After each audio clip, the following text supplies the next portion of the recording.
Hello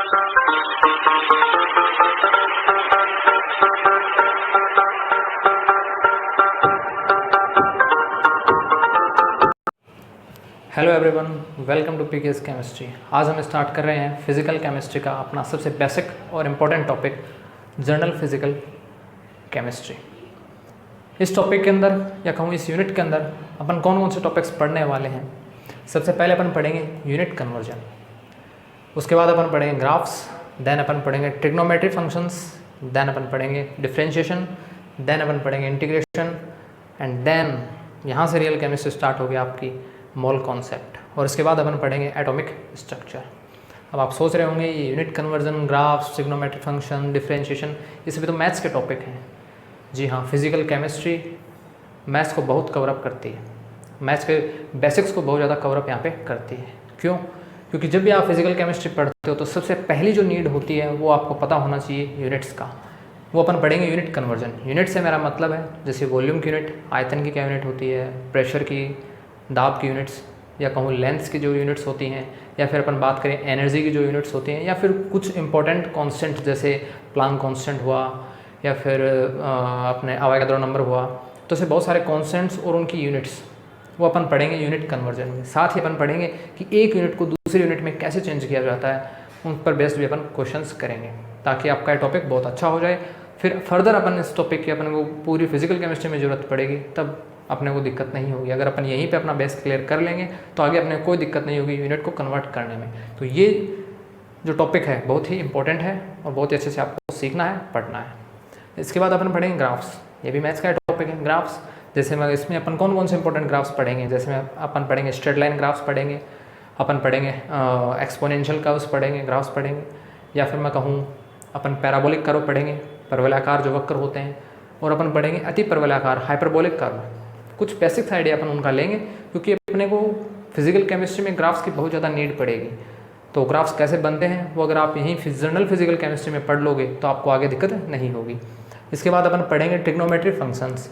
trigonometry functions ये भी अब मैथ्स का एक इंपॉर्टेंट और बेसिक टॉपिक है, तो अपन भी इसको यहाँ पर एक बेसिक लेवल में पढ़ेंगे। जो भी ट्रिग्नोमेट्री फंक्शंस होते हैं जैसे साइन, कोस, टेन, जो अपन 9th-10th लेवल पर पढ़ते हैं, वही चीज़ें मैं यहाँ पे आपको पढ़ाऊँगा, दोबारा पढ़ाऊँगा ताकि आपका बेस थोड़ा और क्लियर हो, और कुछ नई चीज़ें भी अपन इसमें पढ़ेंगे। इसके बाद अपन स्टार्ट करेंगे डिफरेंशिएशन, अवकलन। आप कहोगे सर ये भी मैथ्स का टॉपिक ले लिया। बिल्कुल, अवकलन की बहुत ज़्यादा नीड पड़ेगी आपको जब आप थर्मोडायनेमिक्स पढ़ोगे, जब आप क्वांटम मैकेनिक्स पढ़ोगे। तो ऐसे फिजिकल केमिस्ट्री के कुछ इंपॉर्टेंट टॉपिक्स हैं, बहुत ज़्यादा इंपॉर्टेंट टॉपिक है नेट के पर्सपेक्टिव कहूँ या फिर अदर एग्जाम्स के पर्सपेक्टिव, तो वहाँ आपको डिफरेंशिएशन की बहुत ज़्यादा नीड पड़ती है। अब दिक्कत कहाँ आती है, मैथ्स के स्टूडेंट के लिए तो ये सब चीज़ें बेसिक्स होती हैं, जैसे ग्राफ्स हुआ, ट्रिग्नोमेट्रिक फंक्शन हुआ, डिफरेंशिएशन हुआ, या फिर मैं बात करूँ इंटीग्रेशन, अवकलन समाकलन की, चाहे अवकलन हो चाहे समाकलन हो, डिफरेंशिएशन हो या फिर इंटीग्रेशन हो, दोनों ही चीज़ें क्या होती हैं एक मैथ्स के स्टूडेंट के लिए काफ़ी ईजी होती है, क्योंकि वो इन चीज़ों को 11th 12th लेवल या BSc लेवल्स पे पढ़ता रहता है कंटिन्यू, तो उसके लिए सब बेसिक चीज़ें हो जाती हैं। लेकिन जो बायो बैकग्राउंड के स्टूडेंट्स होते हैं उनको काफ़ी डिफ़िकल्टीज का सामना यहाँ पे करना पड़ता है, क्योंकि उनको नहीं पता ग्राफ्स को कैसे बनाया जाता है, कैसे समझा जाता है, एक्चुअल में ग्राफ कैसे पढ़ा जाता है। तो वो सब अपन सीखेंगे। ट्रिग्नोमेट्री फंक्शंस क्या क्या होते हैं, बायो के स्टूडेंट्स ने जनरली पढ़ा होगा 9th-10th क्लास में, 11th क्लास में भी, लेकिन फर्दर इनका जो मेन एप्लीकेशन है वो अपन सीखेंगे।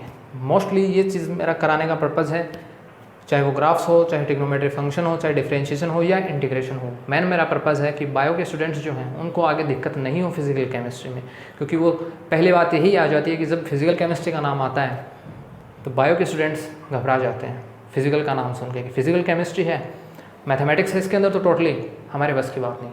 लेकिन ऐसा कुछ नहीं है, अपन फिजिकल केमिस्ट्री को इतने ईजी वे में पढ़ेंगे, देखते बन जाएगी, कोई दिक्कत नहीं होगी आपको, देखना। देन अपन पढ़ेंगे सबसे इंपॉर्टेंट टॉपिक अपना मोल कॉन्सेप्ट, जो फिजिकल केमिस्ट्री को बेस रेडी करता है। स्टार्ट करेंगे अपन इनको पढ़ने के बाद मोल कॉन्सेप्ट। देन अपन पढ़ेंगे एटॉमिक स्ट्रक्चर, एटम क्या होते हैं, एटम के अंदर कौन कौन सी ऑर्बिटल्स प्रेजेंट होती हैं, सब ऑर्बिटल्स, सब सेल्स, या फिर अपन देन में कैसे इलेक्ट्रॉन फिलअप करते हैं, कौन कौन सी क्वांटम नंबर्स होती हैं, उन क्वांटम नंबर्स का क्या मीनिंग होता है, साथ में कौन कौन से आउबा रूल, जैसे मैं कहूँ पाउलिक इन्वर्जन रूल है। तो ऐसे बहुत सारे रूल्स भी अपन पढ़ने वाले हैं एटॉमिक स्ट्रक्चर के अंदर। तो ये भी एक बेसिक पार्ट ही मैं मान के चलता हूँ जनरल फिजिकल केमिस्ट्री का। तो आप समझ गए होंगे कि जनरल फिजिकल केमिस्ट्री जो अपना यूनिट है इसके अंतर्गत अपन ये टॉपिक्स पढ़ेंगे। देन अपन बढ़ेंगे रियल फिजिकल केमिस्ट्री की ओर मूव करेंगे। लेकिन ये अपने आप में एक बेस है, बहुत ही स्ट्रॉन्ग बेस है। अगर आपने इसको रेडी कर लिया तो फिर कोई दिक्कत नहीं होगी आपको पूरी फिजिकल केमिस्ट्री में, चाहे आप मैथ्स के स्टूडेंट हो या आप बायो के स्टूडेंट हो। तो चलिए स्टार्ट करते हैं हम अपना पहला टॉपिक यूनिट कन्वर्जन। शुरू करते हैं अपन अपना पहला topic unit conversion. Unit conversion में सबसे पहले अपन बात करते हैं डिस्टेंस या फिर लेंथ यूनिट की, कि डिस्टेंस और लेंथ की कौन कौन सी यूनिट्स अपन पूरी फिजिकल केमिस्ट्री में पढ़ते हैं। सबसे पहले बात आती है किलोग्राम की। जनरली मैंने यहाँ पे किलोग्राम लिखा है, एक्चुअल में क्या है आपको ये सिर्फ यूनिट क्या लिखनी चाहिए थी, किलो। ग्राम वगैरह की अपन बाद में बात करेंगे। किलो जिसको स्मॉल के से रिप्रेजेंट किया जाता है, कहीं कैपिटल के भी मिलता है आपको बुक्स के अंदर, जिसकी वैल्यू होती है 10 की पावर 3। ऐसे ही मेगा जिसको अपन कैपिटल एम से रिप्रेजेंट करेंगे, उसकी वैल्यू होगी 10 की पावर 6। ऐसे गीगा जिसको अपन कैपिटल जी से रिप्रेजेंट करेंगे, जिसकी वैल्यू होगी 10 टू द पावर 9। ऐसे अपन और यूनिट्स की बात करते हैं। जैसे डेसी की बात करें, सिर्फ मैंने डेसी बोला है, उस डेसी को रिप्रेजेंट करते हैं स्मॉल डी से, जिसकी वैल्यू होगी 10 टू द पावर -1। ऐसे बात करें सेंटी की, स्मॉल सी से उसको रिप्रेजेंट किया जाता है, उसकी वैल्यू होगी 10 टू द पावर -2। ऐसे अपन बात करें मिली की, जिसे अपन स्मॉल एम से रिप्रेजेंट किया जाता है, वैल्यू होगी 10 टू द पावर -3। ऐसे बात करें माइक्रो की, इसको म्यू से रिप्रेजेंट किया जाता है, 10 टू द पावर -6 इसकी वैल्यू होती है। ऐसे बात करें नैनो की, जिसको स्मॉल एन से रिप्रेजेंट किया जाता है, वैल्यू होगी 10 टू द पावर -9। और ऐसे ही वैल्यू पीको की होगी, इसको स्मॉल पी से रिप्रेजेंट करते हैं, 10 टू द पावर -12 है। तो ये कुछ इंपॉर्टेंट लेंथ्स की यूनिट हैं जो आपको हमेशा याद रहनी चाहिए। और जो मैथ्स के स्टूडेंट हैं उनको तो जनरली ये चीज़ें याद रहती हैं, लेकिन बायो बैकग्राउंड की बात करूँ तो आपको ये चीज़ें मेंशन अपने दिमाग में रखनी ही होंगी, आपको याद करनी ही पड़ेंगी। ठीक है, जैसे कहीं अपन फॉर एग्जाम्पल अपन बात करें, जैसे अपन फॉर एग्जाम्पल एक बात करें, कहीं आपको मिले डेसीमीटर, कहीं आपको लिखा मिले डेसीमीटर, तो इसका मतलब क्या है, इसका मतलब ये है डेसी, और डेसी की वैल्यू कितनी होती है 10 टू द पावर -1। तो यानी ये जो डेसीमीटर है एक्चुअल में क्या है 10 टू द पावर -1 मीटर है। अब कहीं आपको ये भी लिखा मिल सकता है, जैसे कहीं मिले आपको यूनिट 5 डेसीमीटर, तो इसका मतलब क्या है 5 एज इट इज़, डेसी कितना होता है मल्टीप्लाई, क्योंकि यूनिट्स के आपस में मल्टीप्लाई हैं।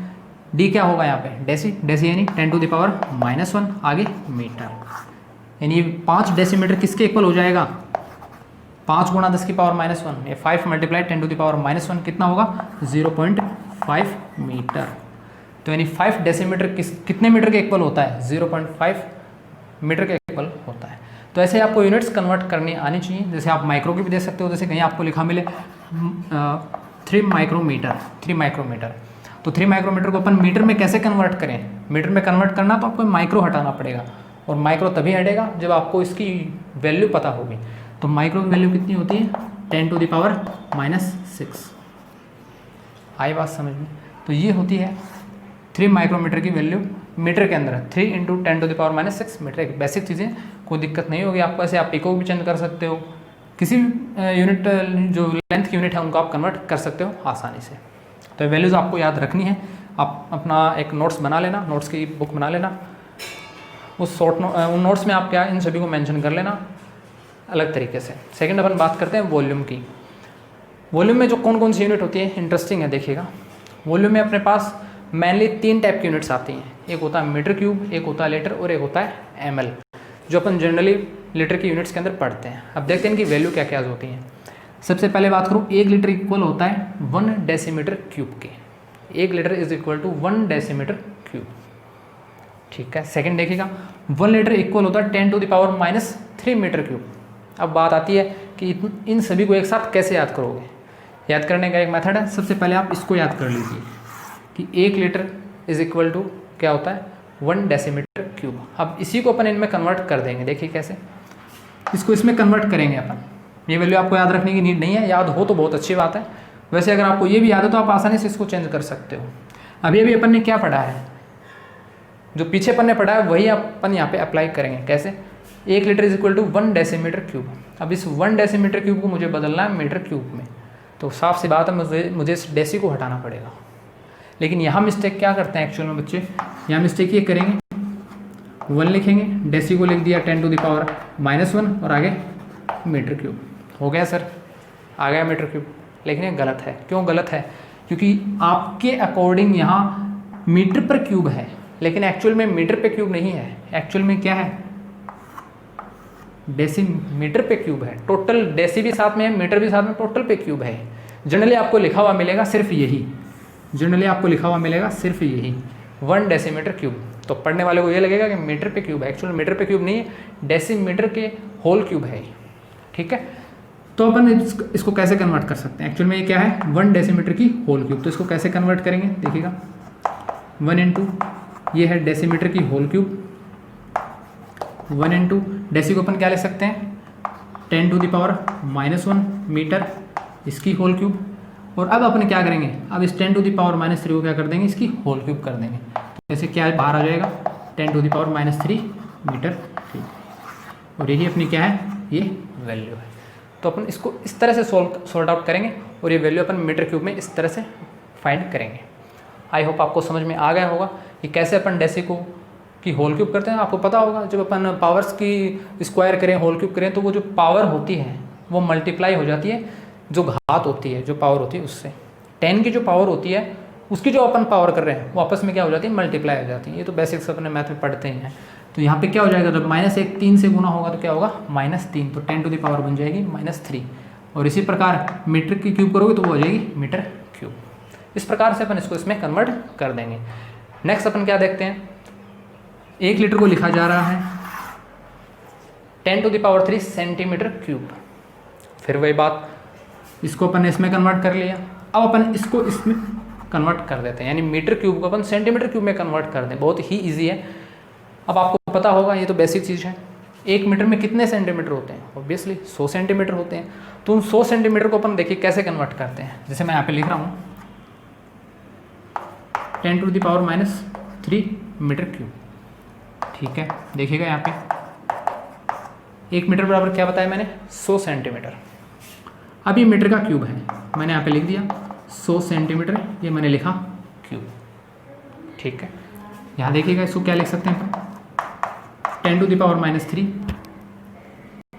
जब आप 100 का क्यूब करोगे तो क्या हो जाएगा, 100 कहूँ या 10⁻² कहूँ एक ही बात है। इसको थोड़ा और ओपन करके अपन थोड़ा इस टाइप से पर लिखें तो ऐसे बन जाएगा। यहाँ पे क्या हो जाएगा 10⁻³ अब आप करोगे 10⁻² का आप करोगे होल क्यूब, कितना हो जाएगा। अभी मैंने बताया था जब पावर्स का आप क्यूब्स करते हो तो वो जनरली क्या हो जाती है, मल्टीप्लाइज हो जाती है।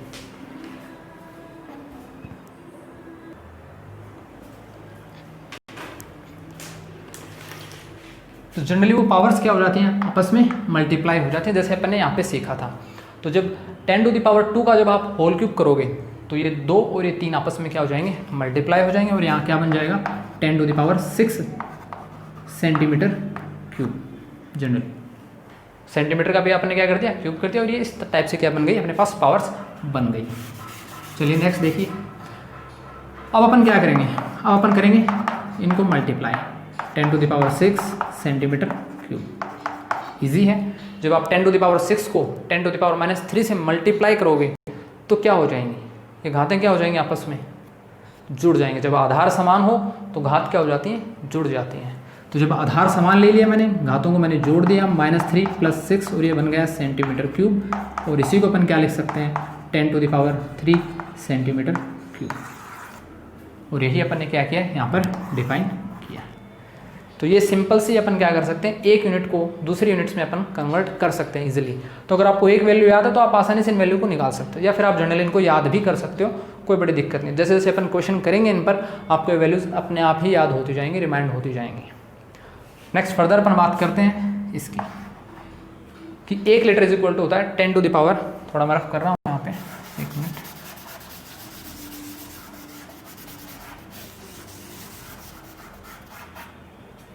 जनरली अपन क्या करते हैं, 1 लीटर इज इक्वल टू अपन ने लिख दिया 10⁻³ ml।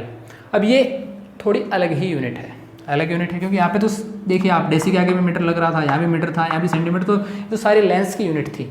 लेकिन यहाँ थोड़ा क्या आ गया, अलग मैटर आ गया। 1 litre is equal to 10⁻³ ml। अब अपन देखते हैं इसको कैसे कन्वर्ट करें, क्या ये सही वैल्यू है, एक्चुअल में सही है, कैसे पता करेंगे। सिंपल सी बात है, कोई बड़ी बात नहीं है इसमें। आप इसको क्या करोगे, यहाँ से देखिएगा, अपने को ये तो नहीं पता लीटर को एक्चुअल में क्या लिखना है, लेकिन अपने को तो पता है आगे क्या है, मिली लीटर, ये मिली है और ये अपन ने पढ़ लिया है मिली क्या होता है, अभी अपन ने पीछे पढ़ा है मिली क्या होता है 10⁻³ होता है। तो अपन यहाँ से क्या लिख सकते हैं इसको, मिली को क्या लिख देंगे 10⁻³ आगे अपना है लीटर। सिंपल है, 10⁻³ को जब 10⁻³ से मल्टीप्लाई करोगे तो जैसे अपन ने यहीं पे किया वैसा ही यहाँ पे होगा। आधार दोनों के समान हैं 10 तो घातें क्या हो जाएंगी आपस में जुड़ जाएंगी और जब घात जुड़ जाएंगी तो यहाँ पे क्या हो जाएगा 3 + -3 और आगे अपने पास यूनिट क्या है लीटर है ही। तो 3 में जब आप -3 ऐड करोगे तो क्या आ जाएगा 0 और जब किसी की पावर 0 होती है तो वो क्या होता है 1 बन जाता है। तो यहाँ से आ जाएगा 1 लीटर। तो यानी 1 लीटर वापस 1 लीटर के इक्वल आ गया। इसका मतलब क्या हुआ, जो अपन ने ये वैल्यू लिखी है, अपन ने जो वैल्यू लिखी है 1 लीटर = 10⁻³ ml, ये एकदम राइट वैल्यू है। तो इस प्रकार से अपन वॉल्यूम के डिफरेंट यूनिट्स देखते हैं जो आपको पता होनी चाहिए। ये बात समझ में आई या नहीं। अब अपन बात करते हैं वॉल्यूम की अदर यूनिट्स की। जैसे अपन देखें इनमें सबसे बड़ी यूनिट कौन सी होगी, तो ये वैल्यू आपको, ये एक परफॉर्मा आपको ध्यान रखना होगा। सबसे बड़ी यूनिट होती है वॉल्यूम की, सबसे बड़ी यूनिट होती है मीटर³, उसके बाद में आता है लीटर और उसके बाद में आता है ml। क्यों, मीटर³ को जनरली आप देखोगे तो मीटर³ अपन ने कहाँ पे निकाला, देखिएगा ये एक 1 लीटर = 10⁻³ मीटर³। अब एक चीज़ और समझते हैं अपन यहाँ पर, देखिएगा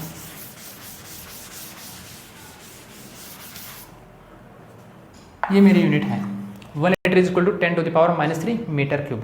अब मैं कह रहा हूँ कि मीटर³ मेरी सबसे बड़ी वॉल्यूम की यूनिट है। क्यों है, देखिएगा जैसे अपन ने लिखा 1 लीटर = 10⁻³ मीटर³।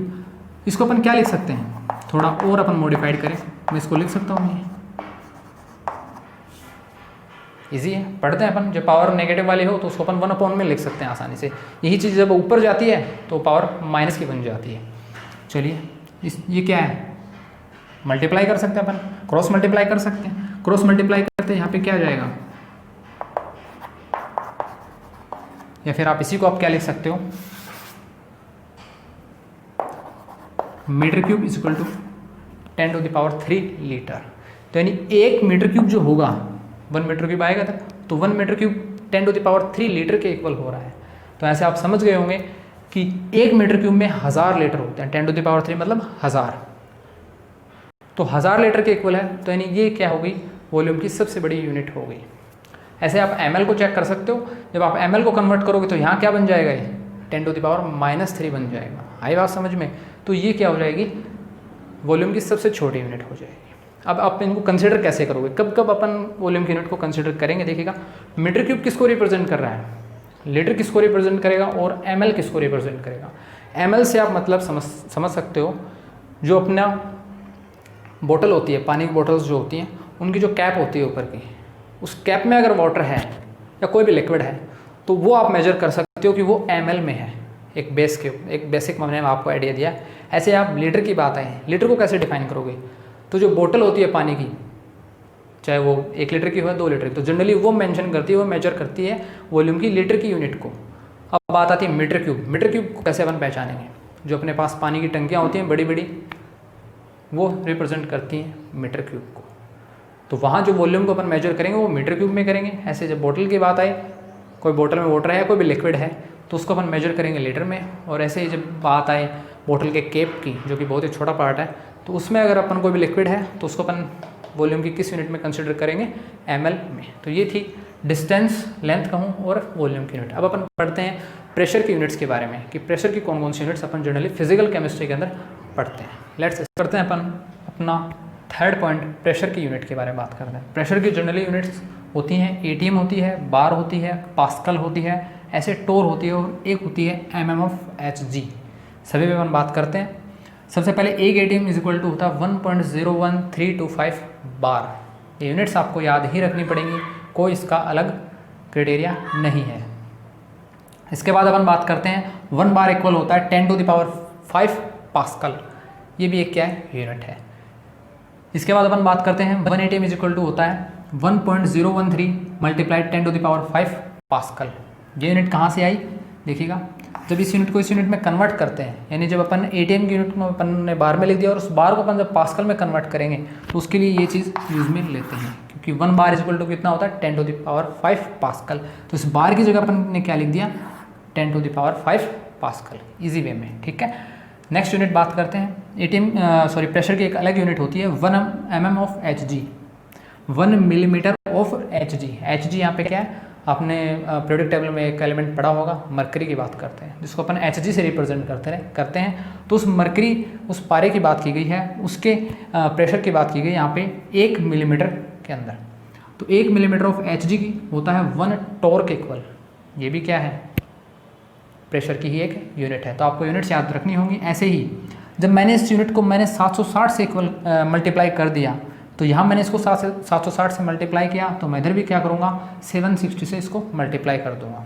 दोनों इक्वल हैं, यहाँ तक आप देखिए एक बार, दोनों चीज़ें क्या हैं, इक्वल ही तो हैं। इसको भी मैंने 760 से मल्टीप्लाई कर दिया, तो इधर भी करना पड़ेगा, left hand side right hand side दोनों साइड से मैंने मल्टीप्लाई कर दिया। ठीक है, मैंने कर दिया। ऐसा क्यों किया, क्योंकि 760 टॉर्क कहूँ या 760 mm ऑफ Hg दोनों ही इक्वल होते हैं 1 ATM के। तो कहीं भी आपको अगर ये मिले कि 760 mm ऑफ Hg, कहीं आपको प्रेशर की यूनिट मिले तो घबराने की जरूरत नहीं है, उसका मतलब है वो 1 ATM के इक्वल है। ऐसे ही कहीं आपको 760 टॉर्क मिले तो वो भी 1 ATM के ही इक्वल है। और 1 ATM किन के इक्वल है, बार की यूनिट में और पास्कल की यूनिट में, इन वैल्यूज़ के इक्वल है। तो चीज़ें आपको ध्यान में रखनी होगी। मल्टीप्लाई क्यों किया, मैं फिर बता रहा हूँ, मल्टीप्लाई 760 से इसीलिए किया है ताकि इन वैल्यूज़ को अपन या इन यूनिट्स को मैं कहूँ mm ऑफ Hg और टॉर्क यूनिट को अपन कन्वर्ट कर सकें ATM के अंदर। तो वैल्यूज़ आपको इंपॉर्टेंट है, ये भी इंपॉर्टेंट आपको याद रखना होगा, और ये दोनों यूनिट्स इंपॉर्टेंट हैं क्योंकि बार को कन्वर्ट करेंगे 10⁵ पास्कल से। तो ये है प्रेशर की यूनिट। अब जनरली प्रेशर होता क्या है, वही बात आ जाती है। तो प्रेशर की मैं जनरली बात करूँ, अपन नॉर्मल फिजिक्स के अंदर जो अपन इसकी डेफिनेशन पढ़ते हैं, या यही डेफिनेशन अपने केमिस्ट्री में चलती है कि किसी भी सिस्टम में की बात करूँ तो पर एरिया कितना फोर्स लग रहा है। प्रेशर का जो फॉर्मूला होगा वो होगा F/A। F होता है मेरा फोर्स, A क्या है मेरा एरिया। पर एरिया जो फोर्स लगेगा मेरा, उसी को अपन बोलते हैं प्रेशर। अब फोर्स की जो SI यूनिट होती है वो होती है न्यूटन। ये मैं बात कर रहा हूँ, मैंने इसको इक्वल नहीं लिखा है, जनरली ये इसकी यूनिट्स की मैं बात कर रहा हूँ। फोर्स की यूनिट होती है न्यूटन, ये इसके इक्वल नहीं है, मैं फिर कह रहा हूँ ये इक्वल नहीं है, मैंने सिर्फ इसकी यूनिट की बात की गई है कि फोर्स की SI यूनिट जो होगी वो होगी न्यूटन, जिसे अपन न्यूटन को अपन कैपिटल N से शो करते हैं। ऐसे ही एरिया की जो यूनिट होगी वो होगी मीटर स्क्वायर या सेंटीमीटर स्क्वायर ले सकते हैं, लेकिन यहाँ अपन SI यूनिट की बात कर रहे हैं तो अपन सिर्फ मीटर ही लेंगे। सेंटीमीटर तब लेते हैं जब अपन CGS यूनिट की बात करते हैं। तो ये भी SI यूनिट है, ये भी SI यूनिट है, इसीलिए फोर्स की SI यूनिट अपन ने ली न्यूटन और एरिया की यूनिट ली अपन ने मीटर स्क्वायर। और न्यूटन पर मीटर स्क्वायर को अपन बोलते हैं पास्कल, और पास्कल मेरी क्या है, प्रेशर की यूनिट है। आई बात समझ में? थोड़ा और बात बता दूं, ATM जनरली अपन 1 एटमॉस्फेयर इसको बोलते हैं, एक वायुमंडल दाब। आई बात समझ में? ATM का मतलब क्या है, एटमॉस्फेयर। तो सब बेसिक चीज़ें आपको इनकी वैल्यूज ही याद रखनी पड़ेंगी। और अपन आगे अब क्वेश्चन करेंगे कि इन यूनिट्स को आपस में कैसे कन्वर्ट करते हैं, इन पर बेस्ड क्वेश्चन कैसे होंगे, तो वो भी अपन सीखेंगे। थोड़े बेसिक से क्वेश्चन हैं, एक यूनिट को दूसरी यूनिट में कैसे कन्वर्ट करते हैं तो आपको आना चाहिए, क्योंकि आगे अपन को फिजिकल केमिस्ट्री में इनकी नीड पड़ेगी। नेक्स्ट अपन बात करते हैं एनर्जी की यूनिट की। एनर्जी जनरली मैं हीट की बात करूँ या एंथैल्पी की बात करूँ, इसमें कौन कौन सी यूनिट्स आती हैं। 1 कैलोरी, CL को मतलब कैलोरी होता है, तो 1 कैलोरी इक्वल होगा 4.18 जूल। जूल को शॉर्ट में रिप्रेजेंट किया जाता है कैपिटल J से, तो 1 कैलोरी इक्वल हो गया 4.18 जूल। इसी प्रकार 1 बार लीटर इक्वल होगा 100 जूल के। और बेहद ही मैं आपको बताऊं, ये चारों ही यूनिट जो यहाँ पे लिखी गई है एनर्जी की, चारों ही यूनिट बेहद ही इंपॉर्टेंट है। जनरली आप जब थर्मोडायनेमिक्स पढ़ोगे तो ये बहुत बार यूज़ होगा, और यूनिट कन्वर्जन तो इतना आएगा, कितनी अच्छे से प्रैक्टिस हो जाएगी, आपकी कोई दिक्कत ही नहीं होगी पूरी फिजिकल केमिस्ट्री में, चाहे वो मैथ्स का स्टूडेंट हो या बायो का हो। लेकिन साथ साथ में आप नोट्स बनाते चलिए अपनी नोटबुक के अंदर, ताकि आपको बेनिफिशियल हो, चीज़ें यहीं याद हो जाएं, ये बेसिक चीज़ें आगे ज़रूरत ना पड़े इनकी।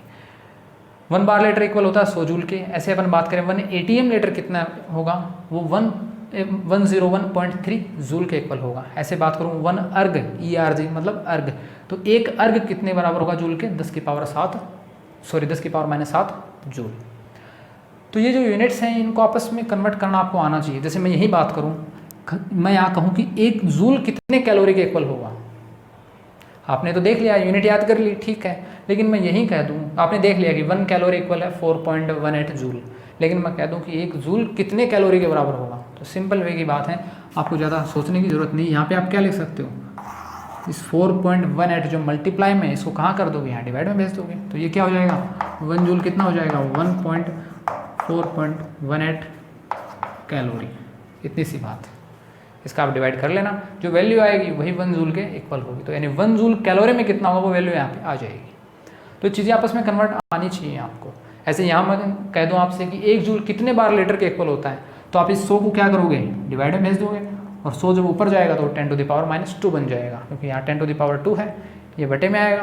किस टाइप से अपन देखते हैं, क्या लिख सकते हैं अपन इसको, 1 जूल बराबर क्या हो जाएगा, 1/100 बार लीटर, और 1/100 क्या होगा, 10⁻⁻²।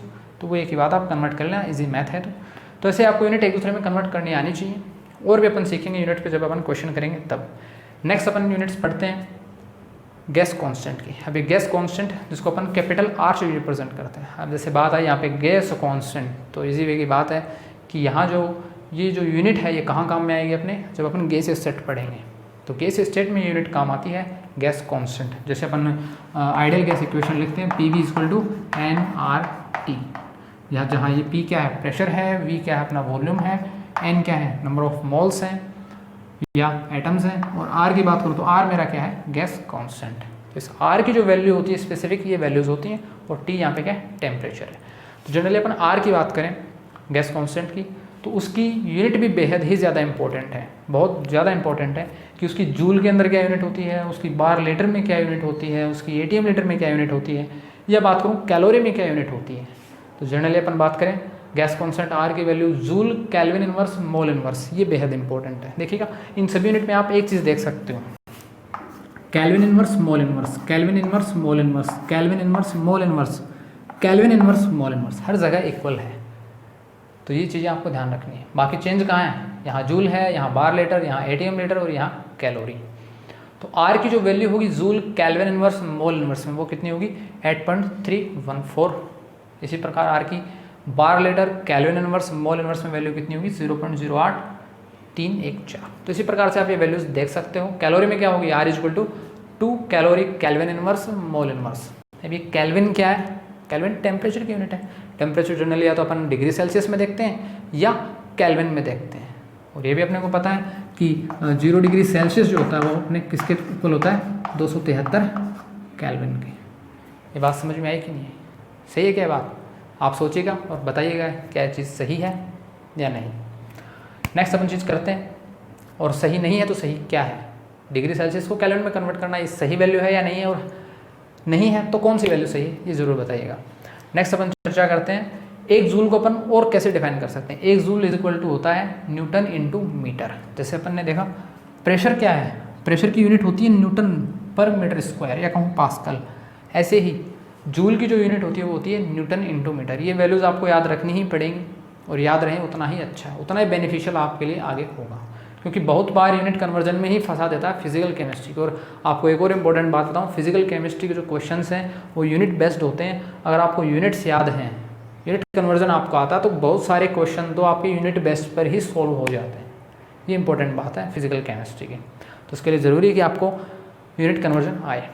इसी प्रकार 1 जूल की मैं आपको एक और यूनिट बता रहा हूँ, बेहद ही इंपॉर्टेंट है, जो आपके इलेक्ट्रोकेमिस्ट्री में बहुत ज़्यादा यूज होगी, जो अपन हायर लेवल के क्वेश्चन करेंगे वहाँ पर। ऐसे ये यूनिट जो अपने थर्मोडायनेमिक्स में भी यूज होती है, क्या है, पोटेंशियल × C मेरा क्या है, चार्ज, और चार्ज की जो यूनिट होती है वो क्या है, कूलाम। तो इम्पोर्टेंट है 1 जूल का चार्ज में, या 1 जूल की जो यूनिट है वो कूलाम में कैसे कन्वर्ट होगी। तो उसके लिए अपन क्या करते हैं, 1 जूल = होता है पोटेंशियल, और उसको रिप्रेजेंट करते हैं V से मल्टीप्लाई × C। तो C मेरा क्या है, चार्ज है, और चार्ज की यूनिट क्या होती है, कूलाम। आवेश की यूनिट क्या होती है, कूलाम। तो सिंपल सी 1 जूल की एक और यूनिट है। इसी प्रकार अपन ने पढ़ लिया कि वॉल्यूम की क्या यूनिट होती है। इसी प्रकार वो मोलर वॉल्यूम की अगर मैं बात करूँ, मोलर वॉल्यूम M रिप्रेजेंट कर रहा है यहाँ पे सबस्क्रिप्ट में मोलर को, और P क्या है मेरा वॉल्यूम, तो बन गया मोलर वॉल्यूम एट STP। अब बात आती है STP क्या है। STP को अपन बोलते हैं स्टैंडर्ड टेम्परेचर एंड प्रेशर। ठीक है। और स्टैंडर्ड कंडीशन कैसे डिफाइन होती है? स्टैंडर्ड कंडीशन डिफाइन होती है 1 atm एंड 0 डिग्री सेल्सियस, इसको अपन बोलते हैं स्टैंडर्ड कंडीशन, ठीक है। ये एक स्टैंडर्ड कंडीशन मानी गई है। उसी के बेस पर अपन बता सकते हैं कि जो वॉल्यूम होगा वो STP पर यानी स्टैंडर्ड टेम्परेचर एंड प्रेशर पर क्या होगा। ये स्टैंडर्ड मेरा टेम्परेचर है, ध्यान रखिएगा। स्टैंडर्ड टेम्परेचर की बात है तो 0 डिग्री सेल्सियस है, या कहूँ 273 केल्विन है। इसी पर अपन बात करें स्टैंडर्ड प्रेशर क्या है, वो मेरा है 1 atm, 1 एटमॉस्फेयर, एक वायुमंडल। तो आपको ध्यान रखना होगा ये मेरी STP की एक स्टैंडर्ड कंडीशन है या स्टैंडर्ड टेम्परेचर एंड प्रेशर्स हैं। इन पर वॉल्यूम कितना होगा, वॉल्यूम मेरा होगा 22.4 लीटर। तो अगर आपसे कोई पूछे कि 1 atm सिमिलर, दोनों कंबाइन होंगे, दोनों चीज़ें जब साथ होंगी तभी आप वॉल्यूम की यूनिट वॉल्यूम की वैल्यू बता सकते हो। या आपको मेंशन किया हुआ मिलेगा क्वेश्चंस में कि आप STP पर वॉल्यूम बताइए कितना होता है। तो STP पर वॉल्यूम कितना होगा 22.4 लीटर। जनरली बहुत जगह ये चीज़ें भी यूज होंगी जब अपन पढ़ेंगे मोल कॉन्सेप्ट, तभी चीज़ें आएंगी सारी। अब अपन नेक्स्ट मूव करते हैं कुछ इंपॉर्टेंट कुछ कॉन्स्टेंट्स पर जो एग्जाम्स के लिए आपको डायरेक्ट उनकी भी वैल्यू डायरेक्ट याद रखनी है और बहुत ज़्यादा वो यूज होते हैं, चाहे क्वांटम हो, चाहे आप इलेक्ट्रोकेमिस्ट्री पढ़ो, चाहे थर्मोडायनेमिक्स पढ़ो, बहुत जगह उन कॉन्सेप्ट्स का यूज होता है, चाहे मॉल कॉन्सेप्ट्स पढ़ो, ठीक है। चलिए स्टार्ट करते हैं कुछ इंपॉर्टेंट कॉन्स्टेंट्स की अपन बात करते हैं। सबसे पहले आता है अपना प्लांक कॉन्स्टेंट। जनरली इसको रिप्रेजेंट किया जाता है स्मॉल h से, जिसकी वैल्यू होती है 6.626 into 10⁻34 joule second. Next Avogadro number, जिसको अपन रिप्रेजेंट करते हैं Na से। A मीन्स अवागाद्रो, N मतलब number, Avogadro number Na। Generally यही लिखा हुआ आपको नोटेशन मिलता है। इसकी वैल्यू होती है 6.02 into 10⁻23 mole inverse. Boltzmann constant, जिसको अपन Kb से रिप्रेजेंट करते हैं, इसकी वैल्यू होती है 1.38 इंटू 10⁻23 जूल पर केल्विन या joule kelvin inverse. Faraday constant, जिसको अपन कैपिटल F से रिप्रेजेंट करते हैं, इसकी वैल्यू होती है 96500 कुलाम मोल इनवर्स या कुलाम पर मोल। और लास्ट होता है 1 AMU, AMU मतलब एटॉमिक मास यूनिट, जिसको रिप्रेजेंट करते हैं 1.67 इंटू 10⁻27 किलोग्राम। अब बात आती है इम्पोर्टेंट, जहाँ स्टूडेंट्स मिस्टेक करते हैं। जनरली ये वैल्यूज़ आपको याद रहती हैं, ठीक है, लेकिन मिस्टेक कहाँ करते हैं इसमें। पता है वैल्यू प्लांक कांस्टेंट की अपन जनरली पढ़ते हैं 9, 10, 11 से, जो क्वांटम्स की जो बेसिक्स चलती है, तो अपन वही ये वैल्यू पढ़ते हैं कि प्लांक कांस्टेंट इतना होता है, लेकिन यूनिट पे कोई ध्यान नहीं देता है। और यूनिट पे ध्यान नहीं दिया, वही मार खा गई। यूनिट आपको पता होनी चाहिए कि प्लांक कांस्टेंट की यूनिट क्या है, जूल सेकेंड है, जूल पर सेकेंड है, यही दिक्कत होती है। ये वैल्यू तो हर किसी को याद हो जाएगी, कोई दिक्कत नहीं है। बात आती है इस यूनिट की, तो ये यूनिट आपको याद रखनी है। ऐसे अवागाद्रो नंबर में इतनी वैल्यू पता है, कोई पूछे अवागाद्रो नंबर Na कितना होता है, बता देंगे भाई 6.02 इंटू 10⁻23, लेकिन आगे मोल इनवर्स, ना कि मोल इनवर्स। तो सभी चीज़ें आपको इनकी यूनिट याद रहनी बेहद ज़रूरी है। चाहे बोल्ट्जमान कांस्टेंट है तो भी आपको यूनिट पता होनी चाहिए कि ये जूल पर केल्विन है, बोल्ट्जमान कांस्टेंट की यूनिट। तो यहाँ यूनिट पे मैं इसीलिए जोर दे रहा हूँ कि यूनिट अगर आपको ये नहीं याद होंगी तो इन वैल्यूज़ का कोई फ़ायदा नहीं है, क्योंकि नेट गेट के अंदर जब लेवल के क्वेश्चंस अपन करेंगे तब आप देखोगे कि इन यूनिट्स का कितना आपको बेनिफिट मिलता है।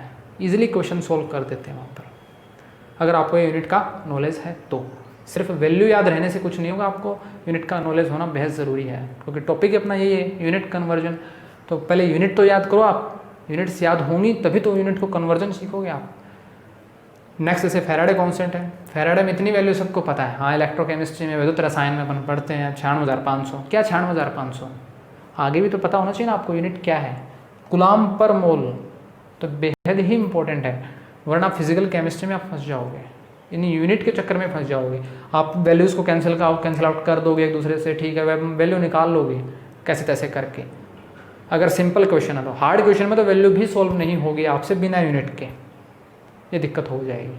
तो आपको पता होना चाहिए कि इनकी यूनिट्स क्या है, कुलाम पर मोल। कुलाम जो भी अपने पीछे पढ़ा, चार्ज की क्या यूनिट है कुलाम, तो कुलाम पर मोल। और जो मैंने आपको लिखवाया था 1 जूल इक्वल टू, जो मैंने आपको पोटेंशियल इनटू चार्ज या पोटेंशियल इनटू चार्ज की यूनिट कुलाम थी, वो मैंने आपको एक वैल्यू लिखवाई थी, एक उसकी जूल को कन्वर्ट किया था अपन ने पोटेंशियल इनटू चार्ज के अंदर। तो वो आपको इलेक्ट्रोकेमिस्ट्री में बहुत ज़्यादा यूज़ होगी। इसी प्रकार 1 एटॉमिक मास यूनिट, इतनी वैल्यू पता है, लेकिन ये ग्राम है कि किलोग्राम, ये किलोग्राम आएगा यहाँ पे। तो यूनिट पे जोर इसीलिए दे रहा हूँ कि आपको यूनिट्स पता होना बेहद ज़रूरी है। सिर्फ वैल्यू याद रखने से कुछ नहीं होगा, आपको इनकी यूनिट्स भी पता होनी चाहिए, इन कॉन्स्टेंट्स की। जो पीछे अपन यूनिट्स पढ़ी हैं, चाहे प्रेशर की हो, वॉल्यूम की हो, चाहे एनर्जी की हो, चाहे गैस कांस्टेंट हो, चाहे मोलर वॉल्यूम हो, तो चाहे वो लेंस की यूनिट हो, तो वो यूनिट्स भी आपको याद होनी चाहिए। ये साथ में इन कॉन्स्टेंट्स की भी यूनिट होनी चाहिए, और ये आपको पूरी फिजिकल केमिस्ट्री में काम आएगी, चाहे वो वॉल्यूम, प्रेशर, लेंस उनकी यूनिट हो, या फिर ये जो कॉन्स्टेंट्स की यूनिट हो, और साथ में इनकी वैल्यूज़ भी। तो ये आपको याद होंगी, तो पूरी फिजिकल केमिस्ट्री में मैं आपको गारंटी देता हूँ कहीं कोई दिक्कत नहीं, कहीं कोई भी दिक्कत नहीं होगी यूनिट्स के मामले में, चाहे वो बायो का स्टूडेंट्स हो, चाहे वो मैथ्स का स्टूडेंट हो। लेकिन याद आपको करना पड़ेगा।